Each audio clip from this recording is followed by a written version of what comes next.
আজকে international nurses day, আজকে 12ই মে।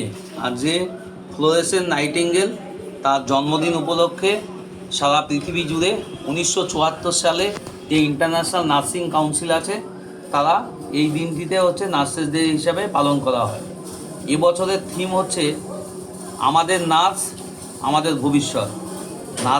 Nursing অর্থনীতি যদি সুদৃঢ় করা যায় তাহলে আমাদের ভবিষ্যৎটাও সুদৃঢ় হবে।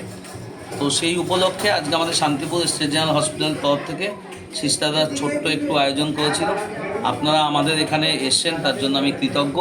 এই উপলক্ষে আমি আমার সিস্টার দিদি এবং অন্যান্য সিস্টার বোনেরা যারা আছে, এবং এখন বলতে হবে সিস্টার ভাইয়েরাও, আপনারা জানেন এখন এই প্রফেশনে মেল নার্সেসও আমাদের ওয়েস্টবেঙ্গল গভর্নমেন্ট চালু করেছেন এবং তারা বিভিন্ন হসপিটালে পোস্টেড।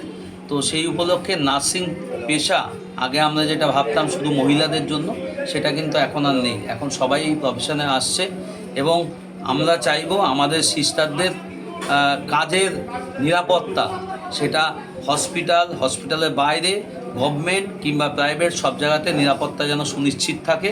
এবং নার্সেসদের যেই রেশিও, পেশেন্ট এবং নার্সিং স্টাফদের যে রেশিও, সেটা আপনারা জানেন যে আমাদের বেডের তুলনায় পেশেন্টের পরিমাণ অনেকটাই বেশি, এবং সেই তুলনায় সেইভাবে নার্সকে পরিষেবা দিতে গেলে যে রেশিও 1:6 সেইটা কিন্তু মেনটেন করা যায় না। তবু আমাদের রাজ্য সরকার, আপনারা জানেন যে ডক্টরের সাথে সাথে অন্যান্য ডিপার্টমেন্টে যদি নিয়োগ নাও হয়ে থাকে, অন্তত এই একটা ডিপার্টমেন্টে আমাদের হেলথ ডিপার্টমেন্টের নার্সেস নিয়োগটা কিন্তু রেগুলার ভিত্তিতে হচ্ছে। আপনারা জানেন, এটাও জানেন যে নার্সিং প্রফেশনে যারা এখন আসছে তারা জাস্ট ডক্টরের প্রায় সমতুল্য, কারণ কমিউনিটি হেলথ যে নার্সিং অফিসার সেই পোস্টটা চালু হয়েছে এবং তাদের এত ভালো ভালো রেজাল্ট, তারা উচ্চ মাধ্যমিকে তারপর জয়েন্ট এন্ট্রান্স দিয়ে তবে এই নার্সিং প্রফেশনে আসছে। কিন্তু আমরা সাধারণ মানুষ কিন্তু সেই মর্যাদাটুকু কিন্তু নার্সেসদের দিই না। বিভিন্ন সময় হলে একমাত্র প্রফেশন যেখানে নার্সটা কিন্তু পালিয়ে যেতে পারে না। হসপিটালে একটা ঝামেলা হলে তারা যেহেতু একদম টাইমলি মেনটেন করে, একমাত্র প্রফেশন যেখানে হ্যান্ড ওভার টেকেন ওভার হয় এবং সেখানে কিন্তু তারা টাইমলি ডিউটিতে আসেন এবং তারা কিন্তু যখন ঝামেলা হয় তারা কিন্তু একটা নির্দিষ্ট ড্রেস পরে কিন্তু সবসময় নার্সিং প্রফেশনে কাজ করতে হয়, যার ফলে কোনো ঝামেলা হলে আমরা ডাক্তার স্টেথোস্কোপটা গলা থেকে নামিয়ে পকেটে নিয়ে ভিড়ের মধ্যে মিশে যেতে পারবো, কিন্তু সিস্টাররা কিন্তু পারবে না।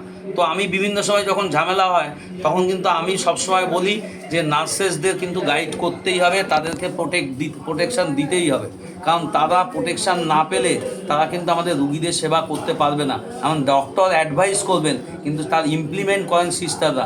তো সিস্টারদের বলবো, আপনারা মাথা ঠান্ডা করে যেভাবে পরিষেবা দিয়ে যাচ্ছেন সাধারণ মানুষকে, আরও ভালোভাবে পরিষেবা দেন। শান্তিপুর হসপিটাল আমরা মাথা উঁচু করে আপনাদের পরিষেবার জন্যই আমরা যেটুকু পরিষেবা দিচ্ছি পুরোটাই ক্রেডিট আপনাদের।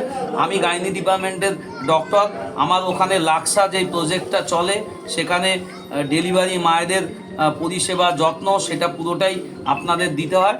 কিন্তু কাজের চাপে অনেক সময় সবার হাতের 5টা আঙুল যেমন সমান হয় না, সবাই আপনারা হয়তো সমানভাবে তখন প্রত্যেকটা পেশেন্টকে সমানভাবে পেশেন্ট পার্টিকে নজর দিতে পারেন না।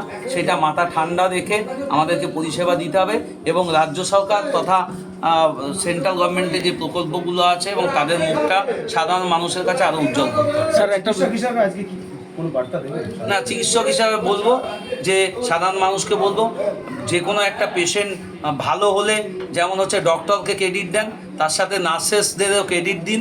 এবং ওই যে আমার হসপিটালে যে জিডিএ ভাইটা, যিনি সুইপার, যিনি হসপিটালের অক্লান্ত পরিশ্রম করছে, অর্থাৎ শুধু উপরের লেভেলের লোককে আপনারা ক্রেডিট দেবেন না, তাদের সাথে সাথে নার্সেসদেরও ক্রেডিট দিন।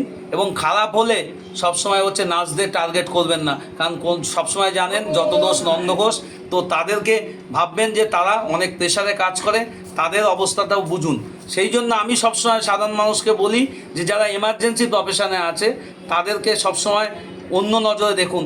আপনার বাড়িতে একটা যদি পুলিশ থাকে, আপনার বাড়িতে যদি একটা নার্স থাকে, আপনার বাড়িতে যদি একজন দমকলের লোক থাকে, একটা সেনাবাহিনীর লোক থাকে, আর্মির লোক থাকে, তাহলে সেই প্রফেশনে যে কী চাপ সেটা কিন্তু আপনি বুঝতে পারবেন। তাই আমি সবসময় বলি যে কোনো বাচ্চা যদি আমার কাছে বলে স্যার আশীর্বাদ কোন বাচ্চা বড় হয়ে যেন ডক্টর হয়, আমি বলি ডক্টর নয়, বড় হয়ে যেন নার্স হয় এবং এমার্জেন্সি প্রফেশনে যায়, তবেই সাধারণ মানুষ কিন্তু সেই প্রফেশনের গুরুত্ব বুঝবে এবং সেই প্রফেশনটাকে মর্যাদা দেবে। স্যার একটা বিষয় হচ্ছে সম্প্রতি যেটা অনবরত ঘটনা ছিল সেটা হচ্ছে আরজিকর ঘটনা, সেক্ষেত্রেও কিন্তু একটা দেখা গেছে এবং আমাদের শান্তিপুরেও এক ডক্টর, মহিলা ডক্টর, তিনি অভিযোগ করেছেন কর্মক্ষেত্রে স্বাচ্ছন্দ্য বোধ করছিলেন না। এই ধরনের বিষয়ের ক্ষেত্রে কি বলবেন? না, আমি একদম দ্ব্যর্থহীন ভাষায় বলবো যে আমাদের হসপিটালে আমাদের মহিলা যারা ডক্টর আছেন, আমাদের সিস্টার আছেন বা মহিলা অন্যান্য যারা প্যারামেডিক্স বা স্টাফ আছেন, তারা সম্পূর্ণ সুরক্ষিত। আমরা তাদেরকে দিদি হিসাবে, বোন হিসাবে যথেষ্ট সম্মান করি এবং শান্তিপুরের মানুষজনও হচ্ছে তাদেরকে যথেষ্ট রেসপেক্ট করেন এবং তাদেরকে প্রোটেকশন দেন। অর্থাৎ আমাদের হসপিটালে যেই অভিযোগ করা হচ্ছে সেই অভিযোগটা একদমই আমি ডক্টর হিসাবে মান্যতা দিই। আপনার নাম, পরিচয়? আমার নাম doctor Pabitra Byapari, gynaecologist, Shantipur state general hospital.